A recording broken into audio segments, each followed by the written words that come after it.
الحمد لله رب العالمين والعاقبة للمتقين الصالحين والصلاة والسلام على سيد المرسلين وخاتم النبيين وعلى آله الطاهرين الطيبين وأصحابه أجمعين.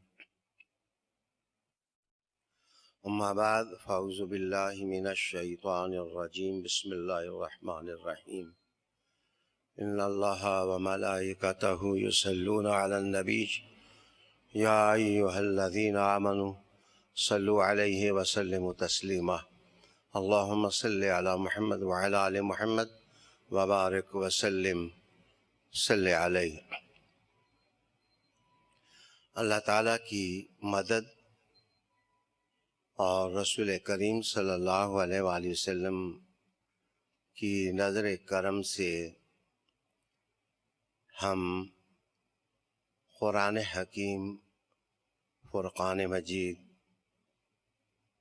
الکتاب اور صحیفہ نور کے مفاہیم روحوں اور دلوں میں اتارنے کی طرف بڑھ رہے ہیں. قرآن حکیم کی پہلی منزل، جس کے مفاہیم ہم نے عام اور عرضہ کرنے ہیں، الحمدللہ رب العالمین سے یہ سلسلہ شروع ہوتا ہے اور پہلے پارہ کے اختتام تک پہنچتا ہے. سورہ الفاتحہ اس حصہ کا افتتاحیہ ہے. نام سے ظاہر ہے کہ یہ سورت پڑھنے ہی سے اللہ کی رحمتوں اور اللہ کی طرف سے برکتوں کے دروازے کھل جاتے ہیں. سورہ فاتحہ 7 آیات پر مشتمل ہے. اس میں اللہ تعالیٰ کی صفات بیان کی گئی ہیں اور دعائیہ انداز میں تلقین ہے کہ اللہ کی نعمتوں پر اللہ کا شکر ادا کیا جائے.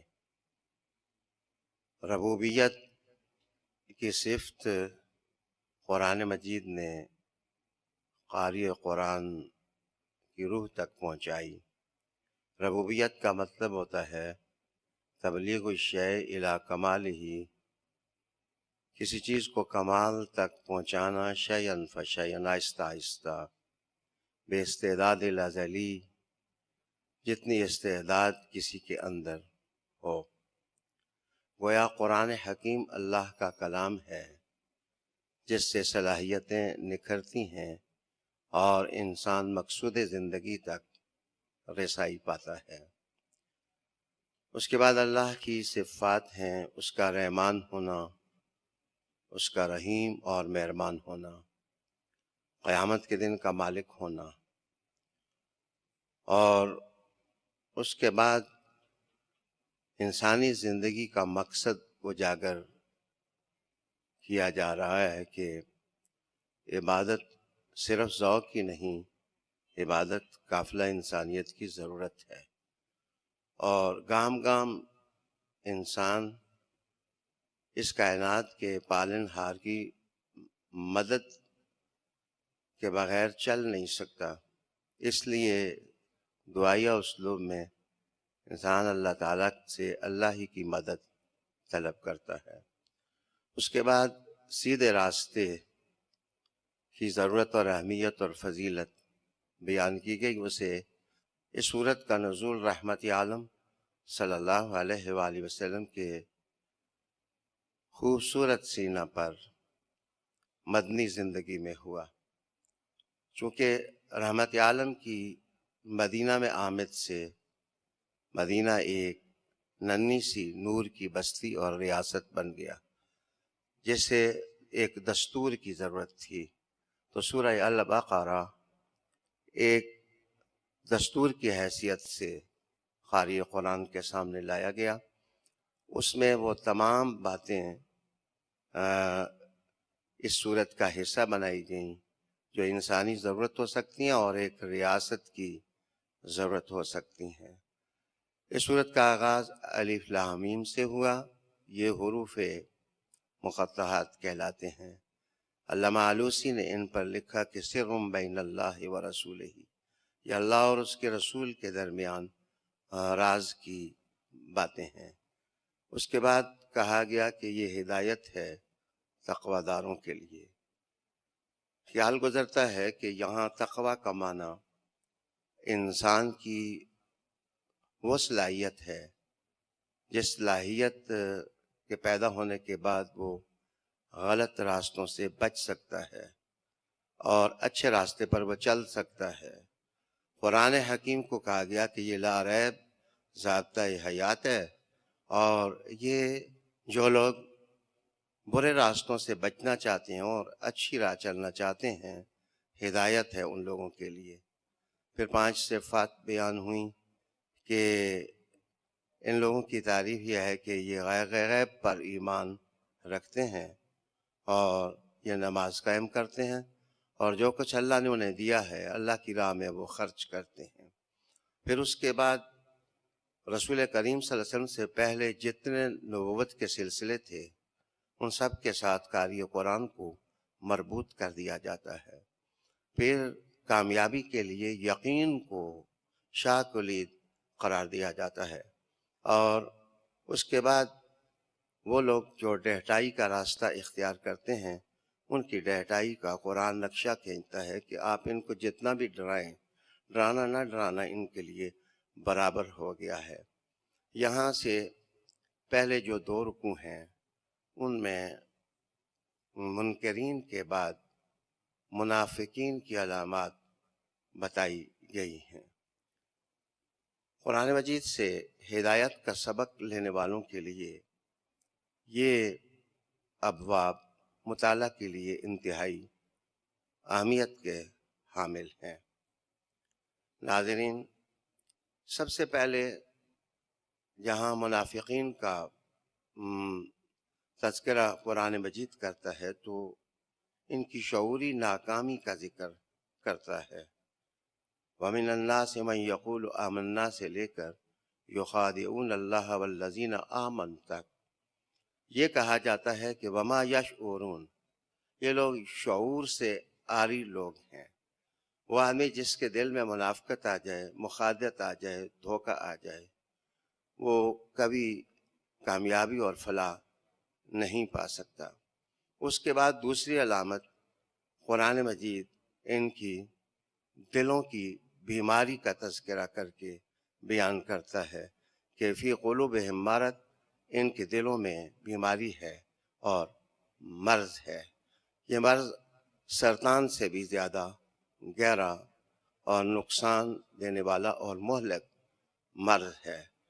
گویا یہ بات کہہ کر کے اس مرض سے بچنے کی تدابیر قرآن حکیم قاری قرآن کو بتاتا ہے کہ وہ خلوص کے ساتھ رسول کریم صلی اللہ علیہ وآلہ وسلم کے ساتھ چلیں اور اس کتاب کو سمجھ کر کے وہ جو دل اور سینے کے اندر راستے بند ہو چکے ہیں ان کو کھولنے کی کوشش کریں۔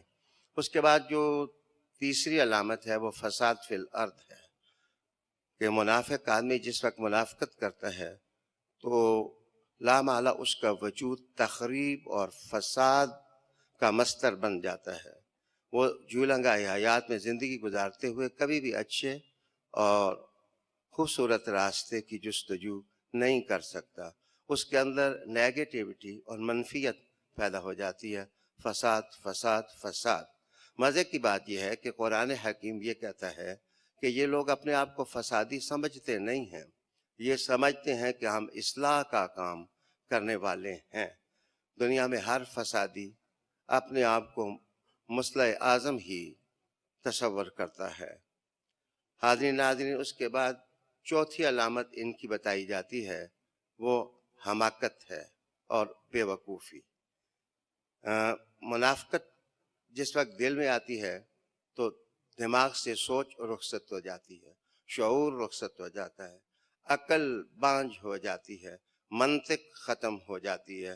الا انہم هم السفہاء کہہ کر کے قرآن حکیم کہتا ہے کہ جو لوگ فساد کا راستہ اختیار کرتے ہیں اور محبت سے محروم ہوتے ہیں وہ عقل اور شعور اور منطق سے بھی محروم ہو جاتے ہیں۔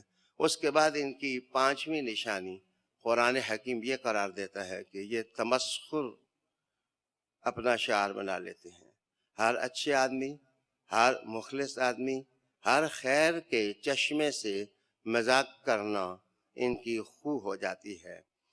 دل کی ڈہٹائیاں اس قدر انتہا پر پہنچ گئیں کہ یہ رحمت عالم صلی اللہ علیہ وآلہ وسلم رحمت العالمین فرماتے اور حضور صلی اللہ علیہ وآلہ وسلم ان کو ہدایت کے چشمہ پر لانے کی کوشش فرماتے اور یہ قدم قدم پر پھپتیاں کستے۔ قرآن مجید نے اللہ یستہزئ بہم کہہ کر کے یہ کہا کہ اللہ تعالیٰ جس طرح یہ تمسخر کرتے ہیں اللہ ان کو سزا دے گا اور یہ اپنی کمینگی کی افتاد سے بچ نہیں سکیں گے۔ قرآن مجید نے ان چیزوں کے اثرات پر بیان کیے اور صاف طور پر کہہ دیا کہ سمم بکمن امیون، ایسے لوگ اندھے ہیں، گنگے ہیں، بہرے ہیں۔ سچائی کی طرف مراجعت ان کی طبیعت میں سماتی ہی نہیں۔ قرآن مجید نے پھر ایک مثال دی، او کصیب من السماء فیہ ظلمات ورعد وبرق، کہ یہ منافق لوگ ظلمتوں دبیر سیاہیوں میں زندگی گزارنے والے لوگ ہوتے ہیں۔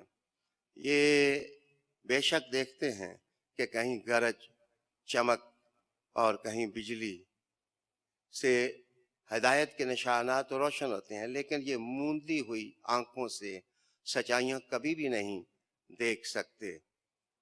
شاید آیت میں یہاں گرج چمک سے مراد اسلام کی شوکت، دبدبہ اور سہولت ہے، اور روشنیوں سے مراد اسلام کی روشنی ہے، قرآن حکیم کی روشنی ہے۔ یہ مثال دینے کے بعد اللہ تعالیٰ نے پھر اپنی صفت ذکر کی، ان اللہ علی کل شیء قدیر، بے شک اللہ تعالیٰ ہر چیز پر قدرت رکھنے والا ہے۔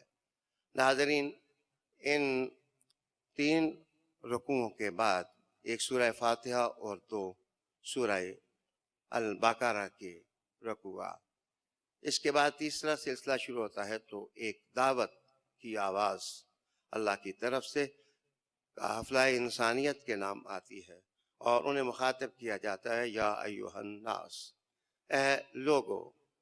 یہ بات کتنی لطیف ہے کہ آسمانی صحیفوں میں اور الہامی صحیفوں میں قرآن حکیم جیسے حضور خاتم النبیین ہیں، یہ آخری صحیفہ ہے، اس میں انسانیت کو کتنی اہمیت دی گئی، ان کو مخاطب کیا گیا، یا ایھا الناس کہا گیا۔